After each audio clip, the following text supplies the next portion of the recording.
Should have been topic number 2 says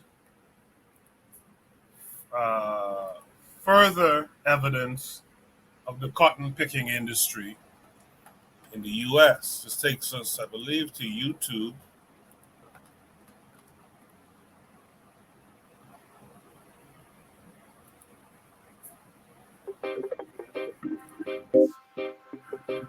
Convict leasing actually comes out of this system of white convicts, meaning white convicts, their labor, right, was used by sheriffs and local municipalities in the Old South, right, and even in the Old North, but in the Old South. And then and this begins, of course, in the early 18th century, right, early 1700s. Now, at that moment, that era, African peoples and their progeny, their descendants, they are chattel, right? They're categorically, in terms of their status in society, they're chattel, they're enslaved, right? Commodities, right? And so they can't be convicts, because to be a convict means you have to be a free person. That makes sense, right? So once we clear that jump over that hurdle, so they couldn't be classified as convicts, right? They're chattel. What happens in 1865 with the Emancipation Proclamation, which didn't do anything, 13th Amendment, which roughly says that involuntary servitude or slavery is prohibited in the United States and its outlying islands, right? Except as a punishment for crime. Now, with these legally emancipated people of African ancestry, they could be criminals now, because they're no longer occupying the category of slave, right? And so what the convict leasing structure already in place with white convicts, right? This is a little known fact that people don't appreciate about this debate about so-called new Jim Crow. It's the same Jim Crow, right? Is that white convict slaving then morphs to include now people of African ancestry. So the 13th Amendment doesn't create it. It opens it up, right, into a wider field. Now that African peoples and people of African ancestry could be criminals, right, occupy the category of criminals, their labor now could be enslaved or re-enslaved, right, as criminals, as convicts, right? And so now their labor could be brought to bear building railroads. So the railroad companies, and by the way, the South is now industrializing, like Mobile, Alabama, and Birmingham. The South is industrializing, right, on a wide scale. And so they need laborers. But guess what? They don't have free labor complements of quote unquote slavery. But remember, slavery is not a condition, it's not a institution. Slavery is a power relationship. And this is important because it means slavery can and does exist without the chattel, without the chains, without the whips, right? Without all the decorative features of slavery as we've come to know it in the books and in the movies. And so as such, you have Virginia, which is a leading state, the Confederate state, and the leading founding state, because Virginia colony was the first made colony. And of course, you had the Massachusetts colony, in the north, right? In the south is Virginia, and Virginia is important. I want to highlight it because in Virginia law, Virginia had it on the books and still has it on the books, whereby it referred to, convicts as slaves of the state. I kid you not. I can find the statute where it says that. And to me, if you think about it, and those watching it will kind of blow it away. If you are a convict, you are a slave of the state. The state owns your bodily form. It owns your labor. It owns your being, right? You're a slave of the state as a convict. There are many of the companies that use convict and prison labor, whereby their labor is enslaved, and they gain, depending upon the prison. There are 3 kinds of prisons, just for your audience. There are federal prisons, and there are state prisons, then there are private prisons. The fastest growing are private prisons. State and federal prisons, they're a minority in terms of the numbers of their numbers, and therefore how many prisoners that they have in their cells. And so in that configuration, in terms of the sheer numbers and the kinds of prisons, right? It means that big time companies use the labor, the enslaved labor of these prisoners to produce anything from shoes to computers. So Dell Computer, Boeing, this multinational, right, aeronautics company, AT&T, right, your mobile device carriers, and so much more. Target, IKEA, right, use the enslaved labor of convicts. And to go further, states like Alabama and Mississippi, they literally have plantations, meaning old plantations from the Old South in the 18th century plantations, as prisons and penitentiaries, where, not to stop, prisoners whose labors are enslaved are on the field producing food crops with white men and horses and whips. Now just think about that. Visualize that. I wish I was a comedian making this up as part of some punchline for a joke, but I'm not, right? We have data on this. In fact, there's good reporting. New York Times has some of this, right? The Atlantic has some of this kind of reporting. And so there's evidence of this happening right now in 2023. In fact, some of these plantations, and I kid you not, so there's a prison on a plantation, right? That's producing, these crops, including cotton. Guess what? And this is little known. The United States produces cotton at a rate whereby on the world market it is a third or fourth behind China and India. It has a large global share of cotton production. Coming from who? Convict laborers whose labor is imprisoned, right? On these plantations, too many institutions benefit from the labor of these convicts for any policymaker or Congress, right? Which is the lawmaking body, to enact a law to end the enslavement of labor, meaning they'll still be in prison, but their labor can't be enslaved, right? And basically outsourced by these companies, multinational companies. They won't do that because what's at stake? What's at stake is billions and billions of dollars. I just mentioned the stat about the cotton industry and how much the US has a share of the global cotton market. Think about the global market of Boeing. Think about the global market of AT&T. Think about the global market of these other large multinational corporations, right? There's too much at stake to be risked by some law, right? Which, by the way, has to be enforced, right? And even laws in the books requires the Senate, it can change it, or it can enact it, but it requires the Senate to have a 2/3 vote, which I've discussed in some writing of mine about this very issue, or very matter of convict labor and enslavement of convict labor. So there is, and there will never be any political will, as people like saying in mainstream discourse, because there's too much economic benefit at stake. And these are castaways anyway. In other words, remember the Virginia statutes I quoted a moment ago. These are theoretically and practically slaves of the state, right? And so what value do they have, right? Except for producing, the labor producing for, these markets. And they also serve as a ideological nourishment, because these convicts whose labor was enslaved serve to reinvigorate the power relationships that slavery established. That's why slavery is not about an institution or a condition. It's a power relationship. And so by being constantly reminded about the power differential between those people of African ancestry that predominate these prisons at these private, state, and federal levels, more so in the former than the latter, then it keeps replenishing, keeps reminding of the good old days, of the way things should be, right? And so in many ways, ideologically, the United States and the white republic needs people of African ancestry, both men and women, in prison. And as Malcolm argued, what is the US but a large prison? It's a prison colony, right? But in the precise sense of the prison, meaning a particular facility that houses convicts, right? In both cases, it needs that ideological renourishment, right? That figure of the men. In other words, those of your viewers that may be wondering, what am I talking about?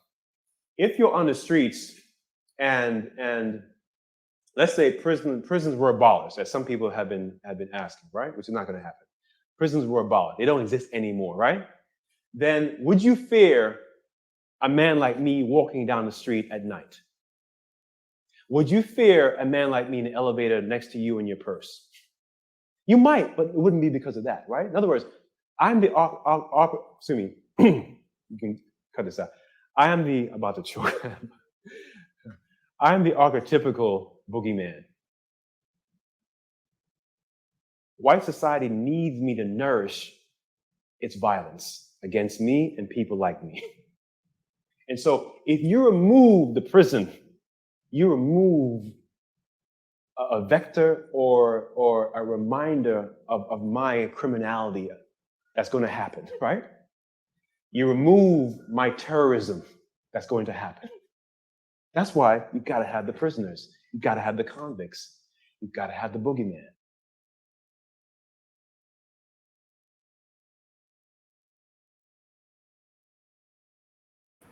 I'm glad they didn't play music at the end. I always get a copyright strike when I play videos from this channel. Also, they didn't edit out the choking part. That's interesting. Further evidence of the cotton picking industry in the U.S. We got D-Web back. D-Web, what say you to what you saw just now? I don't think nobody's scared of that brother, to be honest. But I was not intimidated whatsoever. But go ahead. But yeah, it's to me it was a little bit of propaganda, also mixed with some truth in there to me. Because the reason the prison industry exists, or America has more prisoners than quite any industrialized nation in the world at this point, is because the prison industry is profitable, period. It also boosts the economy in a capitalist system to have a certain percentage of your people locked up, so that when you post these unemployment numbers and all this other stuff, it looks good. Of course, you're going to choose the most downtrodden, the least wealth having, who can't afford the good lawyers, people to imprison, the people who can't, pay to get their way out of the system, which is more than likely going to be Black people, a good percentage of Hispanic people as well, right? You're going to lock those people up because they can't afford to fight it. You got people right now locked up with a $500 bond. I know people like that right now with $5,000, which equates to $500 to get out because you got to post 10%. It's easy. They're easy target, so you always go after the low hanging fruit. Period, point blank. You know what I'm saying? And it's just that. And then a lot of his facts about the prison industry is actually dependent on the state. Quite a few states have actually, due to the backlash that we've had due to them posting books like the new Jim Crow and stuff like that, have actually abolished private prisons.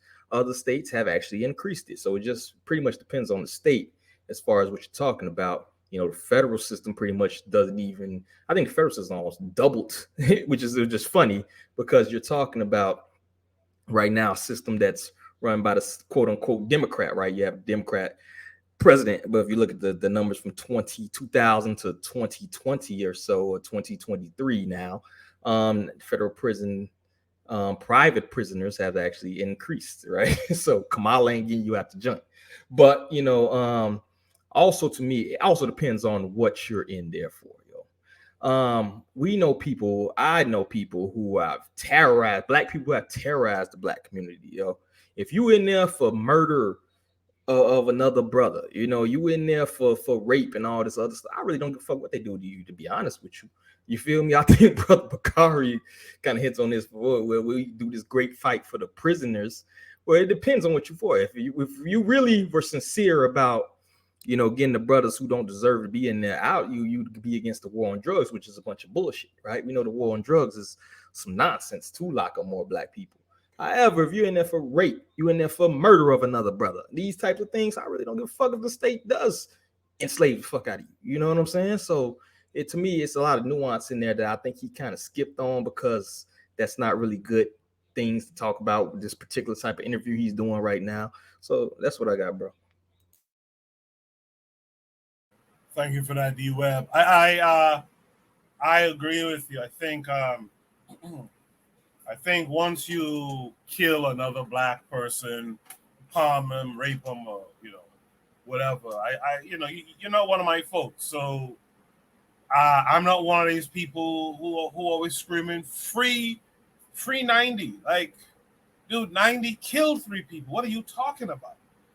Right now there's this YNW Mello, I think is the name of the dude. Like, this dude was running around with this King Vaughn character. These dudes are not good dudes. I'm not gonna waste up my time following no case talking about free this dude. So I get your point 100%, D-Web. Let's hear from Oni next on this. Further evidence of the cotton picking industry in the U.S. Yeah, I don't know if you guys can hear me. Can you hear me? Yeah, we got you. Okay, yeah. That's what I'm saying. Like the when I was younger, this older brother, I was out, on the sidewalks. You know how young people are. I'm on the sidewalks, saying, "Hey guys, blah blah blah, liberation, blah blah, prison industrial complex, blah blah blah," right? And his older brother was like, "Man, I used to be there," and I'm like, "You haven't been here." He's like, "Nah, man, I just give up, blah blah blah." And I'm like, "Bro, I hope I don't become like you." You know what I mean? I don't want to. I was like, I didn't want to, become a pessimist, right? I became like that, brother. But it's like, what I mean by that is that it's like I'm hearing this dude. It's a grown man. I'm hearing him. And he's like, "Yo, you know how the state just wants to use black labor, blah blah blah." And it's like, okay, but what do you expect the state to do exactly? Like, what do you expect white people to do with black people in their country? Like if I went to any other country, right? Well, actually, honestly, if I go to any other country, they'll probably tell me I can't work. But of course, I want to work. I actually had a cousin who went to, one of those African countries. And they told her she had to pay big money, she had to pay money in order to get a working, a license to work. And in so doing, and of course, that doesn't mean that her getting a job is going to be able to provide for her. It just means that, you don't really have a right to work in most places on the planet, but you have a right to work in America. For whatever reason, obviously they brought you here to work, but I still do not understand, what do you expect from the people who kidnapped you for labor? Like, what do you expect them to do with you? You know what I mean? It's like, imagine this. Now, I'm not a kidnapper or nothing, but imagine if I did kidnap like a whole child or something, or a whole, a child might sound weird, but like I just kidnapped a grown ass, woman, right? And then she's like she's in like, obviously having my basement or whatever, right? And she's like, "Why are you not letting me watch Netflix? And why are you not, like?" And it's like, okay, what do you think our relationship is exactly? You know what I mean? It's just like, now obviously, I'm not kidnapping individuals, but the thing is that these white people did kidnap us. You know what I'm saying? Like they're literally our kidnappers.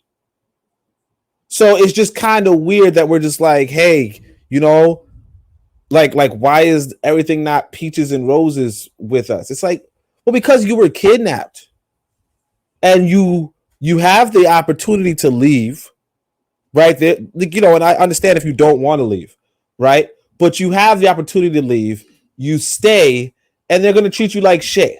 And then you stay longer and they continue to treat you like shit. And you stay longer and then you go back and say, today you sitting down, you're like, they used to treat me, they treat me like shit.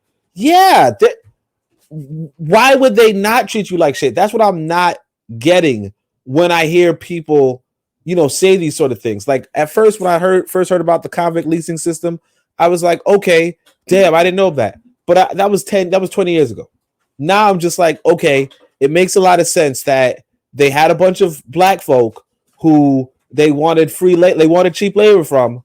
So, instead of going to Africa and stealing more black folk, they just used the black folk they had for more free labor. for more cheap labor. Like what do you expect them to do? I don't understand what, like, sometimes I wonder, what do black people, particularly in America, but really black people all over the planet, what do you want from these white people at this point? Like, what do you want from them? That's all I'm saying. Yeah, I don't know. I think the interview here might have just been an awareness kind of lesson as opposed to an appeal. But I do get your understanding. Most of our people, it's not off key to ask a question. What you really want from this white? If you understand the history, then you're supposed to understand your current predicament. You know, that's the point of history. That's so you understand your current predicament and why it is, right? What do you want from this guy? How are you so? You're trying to be able to trust it. Why would you think you could trust this guy? Why would you think he's doing anything, for your benefit? It's weirdo stuff. With that said, though, Buana, further evidence of the cotton picking industry in the U.S. What say you? Okay, so I get the fact that you need prison. I'm not an advocate to even suggest that prison should be abolished. It's a nonsense. We have monsters out here who need to get put into a kennel, a human kennel. So I get the fact that a state or federal government have the need to house people who commit acts against other citizens within the state, or even in other states. So you need federal governments, federal prisons, and state prisons become a necessary thing. I get that. My problem with private prisons is they for profit. So a wise thinking capitalist, a wise thinking capitalist can say, I have shares in this private prison. So for me to get money from this private prison, I have to fill this private prison to capacity to see a ROI, to see a return on my investment, right?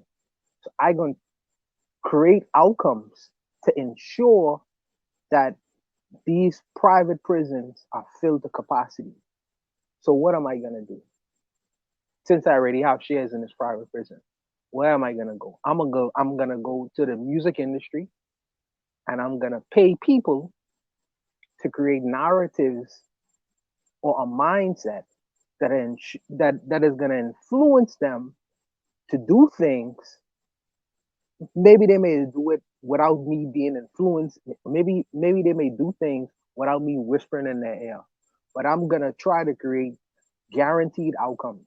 So if I pay musicians, or if I pay people in the music industry to create a narrative where people will fill my prison, my private prison, and at the end of the day, I will see massive profits from it. I think that is kind of insidious, because you're being predatory.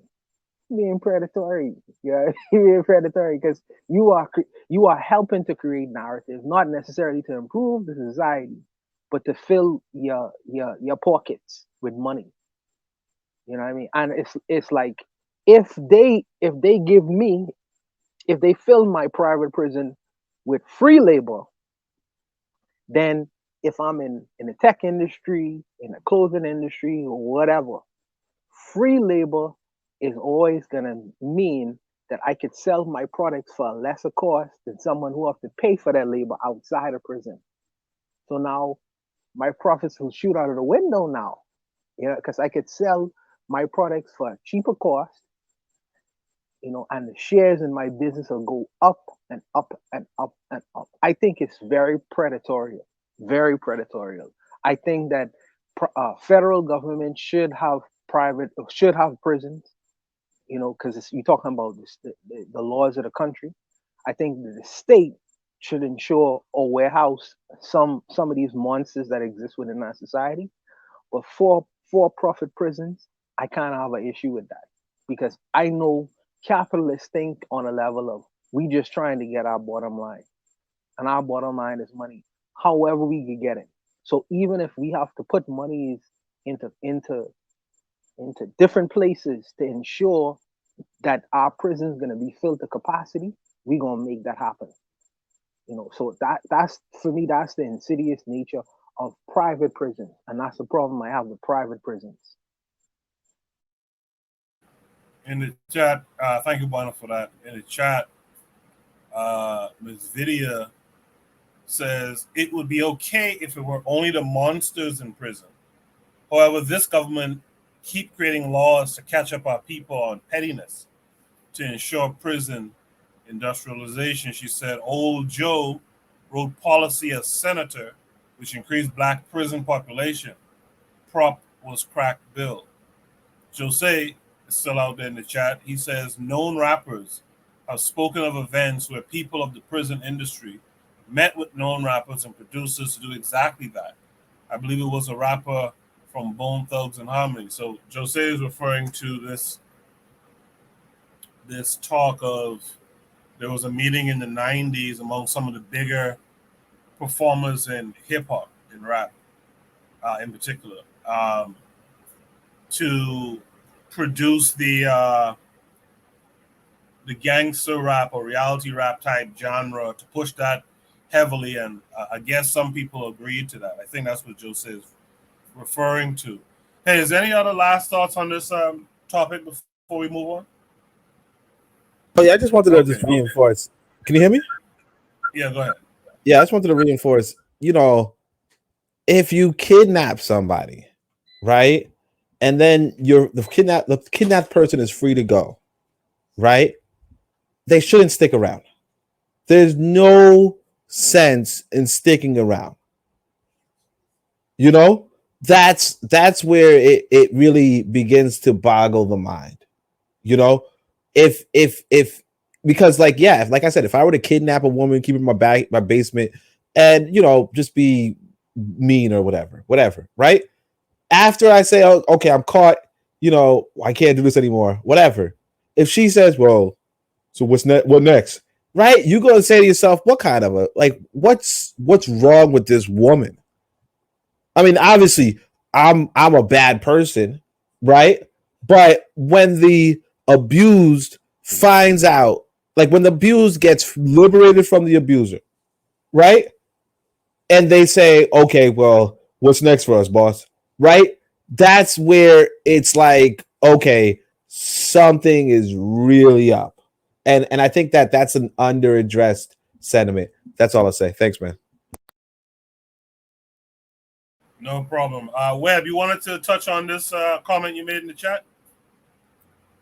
Sure. I just hate the whole it's this trash media, or it's this, because white people in this country just absorb just as much propaganda and trash TV and media as anybody else here, yet you don't see the same numbers. So to me, it is deeper than that, and I think it's just an easy way to justify a lot of things we see in the black community, as far as, the increasing, crime or increasing prisoners or increasing degeneracy in general. It's like, oh, the media's well, turn the damn TV off, man. Take the tablet out of your kid's head, man. Put a timer on their screen time. You know what I'm saying? Like, to me, it's deeper than that. And I hate the cop out to say oh, it's gangster rap. That's why the black community is in shambles. Nah, it's deeper than that, yo. It's way deeper than that. Have y'all heard metal? Have y'all heard any of this death metal and shit some of these people listen to? And yet, you don't see the same type of things in that community. So to me, I just hate to use that as an excuse. That's all I got, man. Thanks for that, Webb. Let me double back to Oni for a second. Ms. Vita is wondering, in your analogy about the kidnapped sticking around, which I agree with, are you blaming black folks for their own condition? I'll say it this way. One time I was, like I said, I used to talk to people on the street. One lady was, I think she was she was getting paid to pass out flyers for like a hair salon or something like that. So I'm talking to her. I'm kind of like, come to my political meeting because, I'm trying to save everybody, and she just this raggedy looking woman, but still, you trying to, you talking or whatever. She's like, I can't, I'm with my boyfriend, and he's abusive, and I'm like, okay, that's not good. You should probably leave him or something, right? And she's like, nah, man, sex is too good. And so I'm like, what? She's like, yeah, he punches me, batters me, all that stuff. The sex good. And I'm just like, okay. At the time I probably was more sympathetic, but it's not a question of who's at fault as much as I'm really asking, what do you expect? You know what I mean? If you stick around with your abuser, what do you expect is going to happen? Right? There's a basic principle, or there's a common phrase that says, if it is not broken, don't fix it. The white man is going to have animals in the zoo. Why? Because he turns a pretty profit having animals in the zoo. But the profit he gets from animals in the zoo doesn't compare to the profit he gets off of you. You know what I mean? When I go to work for this white boy, right? He pays me, whatever, right? And he generates off of me more, obviously, and much more than a zoo animal, but he's not going to free the zoo animal. So why would he change what he's doing to me? I don't mean to curse because we're talking to a sister, but why would he change what he's doing to me if I'm sticking around? I don't make it cost more for him. And that's what it comes back to. It's like, this person abuses you, this person kidnapped you, this person maligned you, this person has been doing this stuff for the last how many years? It's on the books. You're the slave of the state. It's on the books. Slavery is abolished except for under punishment of law, right? It's on the books. And even with all that, we say, well, I think he's being a little unfair to me. No shit. If he gets away with profit, Ida B. Wells told us the white man's dollar, the dollar is the white man's God, right? And to stop that is to stop many outrages that he has. The thing is that we're not threatening his money. We help him get it more. You saw, like D. Webb was saying, the richest man on the planet was like, I'm going to buy Twitter and I'm going to give a bunch of these white content creators, not just white content creators, obviously, but just I'm going to give a bunch of people the stimmy. Why? Because we are generating wealth for him just off that. Now, obviously, Twitter's a failing project, but notwithstanding what I'm saying, long story short, yeah, the abuser's going to abuse. That's what he does. The hammer is going to beat the nail, or it's going to hammer. That's what they do. White folk are going to white folk. So my question is, why are we surprised that white folk are white folk? That's my question. That's all I'm saying. Thank you. Yeah, you're welcome. I also wonder, why are we so kind of afraid to be away from them? I wonder about that. Why are we so afraid to be away from them? Does anyone have any other last words here? All right, let's go to